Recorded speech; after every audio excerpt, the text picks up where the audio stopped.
Welcome to the Deep Dive, the place where we skip the noise and get straight to the blueprint. Today, we are tackling something really foundational, a strategic roadmap for fast, self-taught skill acquisition. And it really challenges one of the oldest ideas out there, this whole concept of natural talent. That's exactly right. Our mission today is to basically extract the architectural blueprint from Ron Gardinsky's sources. We are trying to shift the entire perspective here. This is not about passive learning, just sitting back and hoping you absorb something. Right. We are treating expertise like an engineering problem, something that can be solved strategically. And we have to start right there with what the sources call a profoundly disempowering lie, which is the myth of the gifted person, the idea that someone is just, born good at something. It's the ultimate intellectual roadblock. It really is. If you believe expertise is a gift, then the second it gets hard, what do? You stop. You assume you just don't have it. You don't have the right DNA for it. Exactly. But the core truth here, the liberating part, is that expertise is not a gift. It is the predictable result of a process, the people we call gifted. A lot of them just stumbled onto a better system by accident. We're here to give you that system by design. So the first critical step, the first piece of software to install, is an identity shift. We need to move you from being a passive student, or what the sources call a reactor, to becoming a learning architect. What does that actually look like? It's all about focus. A reactor, the passive student, is completely input-focused. Okay. Their goals are all about accumulation. I'm going to read one more book on Python, or I have to watch this whole 10-hour video course. Oh, I've been there. I think we all have. It feels so productive. It does, but it leads to what the sources grimly call tutorial hell. And intellectual obesity. That one stuck with me. You feel smart, but you can't actually do anything. Precisely. They mistake motion for progress. Their metric is, how many chapters did I read? They might know about a great sales pitch, but put them on the spot and ask them to actually write one. They just freeze up. All knowledge, zero capability. So the architect, then, must be the opposite.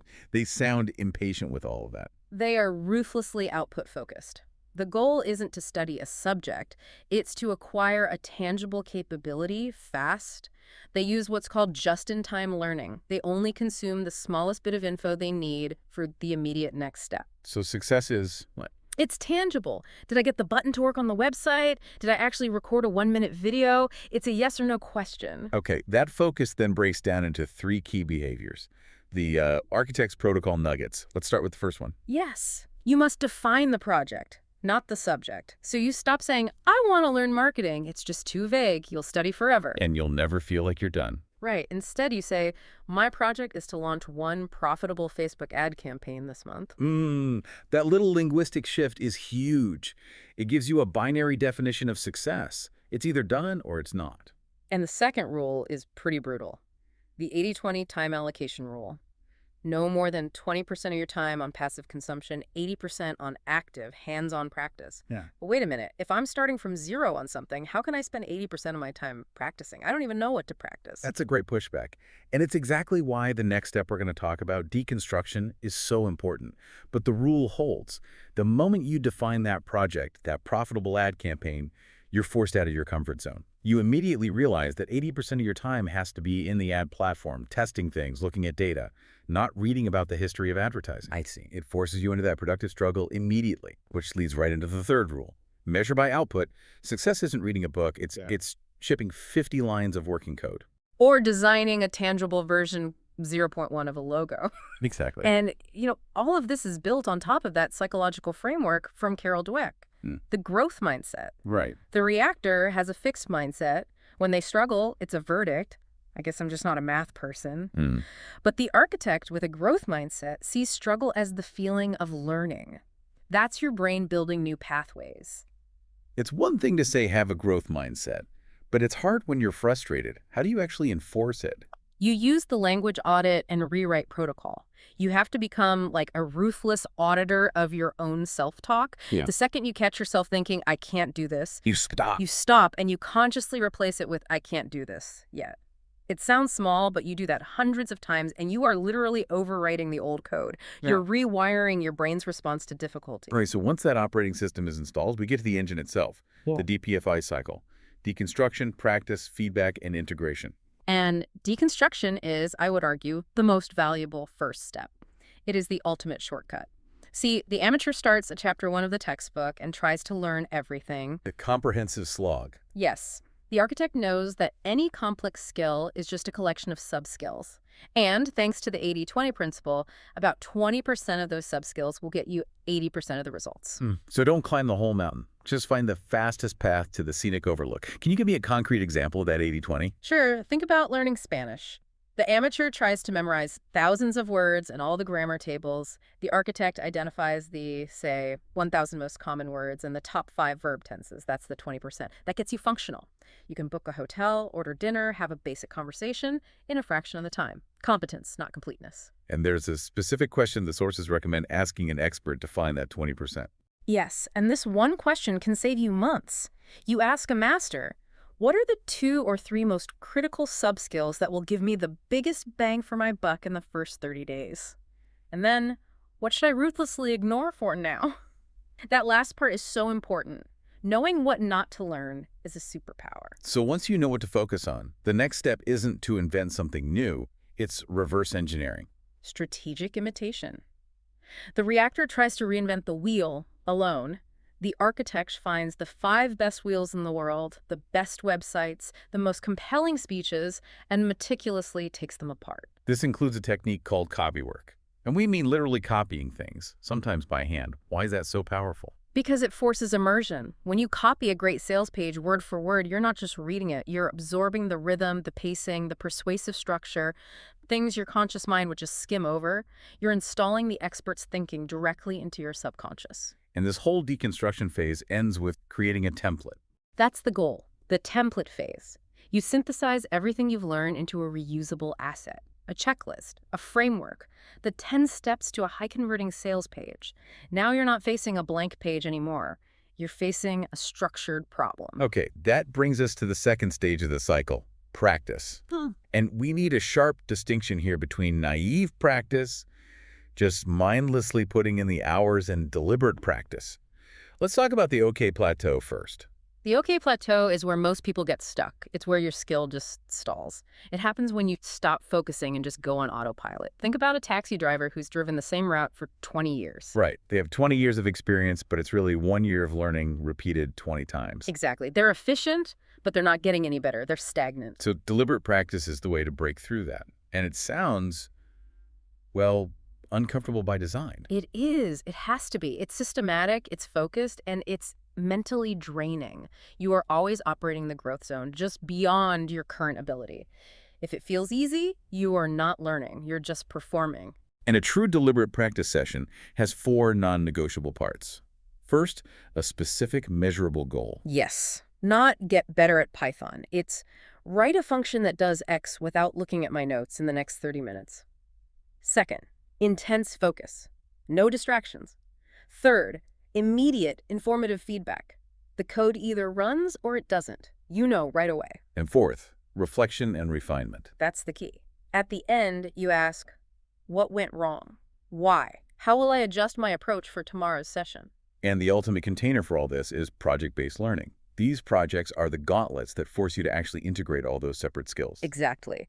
This is why the sources love the version 0.1 time box. The goal is to build a small, rough, first draft of your project and do it fast. Aggressively time box it. If you want to build an app, don't aim for the polished final product. Aim to get the ugliest, most basic version that works done in 3 days. Why is that speed and completion so critical for a rough draft? Because it forces you to confront the entire workflow at once. You have to deal with the setup, the debugging, the deployment, all the messy, real-world stuff that the reactor avoids by staying in the safety of a tutorial. But all this practice can be useless, or even dangerous, without the third part of the cycle, feedback loops. And this is where I think a lot of people fall off. It involves vulnerability. It does. Practice without feedback is how you ingrain bad habits. If you practice a golf swing wrong for 10,000 hours, you just become a master of swinging wrong. The architect has to learn to decouple their ego from their work and see feedback as what it is, valuable data to shorten the path to their goal. So how do you build that loop, practically speaking? 3 main sources. First, a coach or mentor. Even just a 30-minute check-in once a month can be a game changer. Second, a peer group. A mastermind. This is often the easiest and fastest loop to set up. You share your work, they share theirs. And the third one, this one's maybe the toughest, self-correction. Yeah, this requires some real objective detachment. You record yourself, whether you're giving a presentation or playing an instrument. You watch the video back, you catch all the verbal tics, the hesitation, the errors you were totally blind to in the moment. It's painful, but it's incredibly effective. Okay, that brings us to the final stage, integration. Moving all this from short-term memory to long-term competence. How do we make it stick? Two really powerful techniques here. First is spaced repetition. This is the system for defeating what's called the forgetting curve. The basic idea is that we forget new information exponentially fast unless we review it. So instead of cramming, which we all know doesn't work long-term. Right. You use software like Anki to review little atomic flashcards. Okay. And the software shows you a card just before you're scientifically predicted to forget it. It's a daily 10-minute habit that builds massive, reliable, long-term knowledge base. It's incredibly powerful. And the ultimate test of understanding, the final act of integration, is the Feynman technique, teach to learn. This one is just ruthless. You try to explain a complex idea like how a car engine works to a 12-year-old. On a blank sheet of paper, you have to use simple language. And anywhere you get stuck or have to use jargon, you've found a fuzzy area, A gap in your own understanding. a huge gap. So you go back to the source material, study that one part again, and then you try to simplify your explanation. You repeat that until it's simple, clear, and complete. If you can't explain it simply, you just don't know it well enough. This whole loop deconstruction, practice, feedback integration, it's really the blueprint for becoming a master craftsman. Which brings us to the final mandate, the lifelong learner. The idea that expertise isn't a destination. It's a process of perpetual beta. You never arrive. The moment you think you've mastered a field and you stop updating your own software, you start becoming obsolete. A dinosaur. So the architect builds in two protocols to avoid that fate. The first is the interdisciplinary reading mandate. Yeah, for every 3 books you read in your field, you have to read one completely outside of it. Biology, poetry, ancient history, whatever.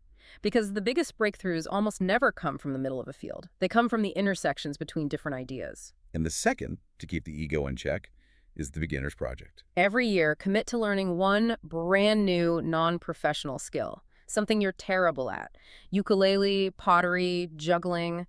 It forces you to become clumsy and humble again. It keeps that learning engine oiled and prevents the arrogance that can come with expertise. What really stands out looking at all of this is that it's a meta skill. You're not just learning one thing, you're learning how to learn anything way faster and more effectively than almost anyone else. That's it. You're now equipped with the most powerful skill for the 21st century, the strategic capacity to learn.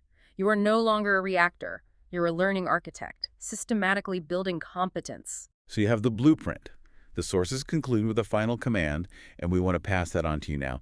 This journey isn't one big act. It's a daily practice of these small architectural steps. Don't wait for mastery. Take the first small step today. Pick one concept we talked about, deliberate practice, the Feynman technique, and run your first 30 or 60-minute drill on a skill you want immediately. Go build yourself.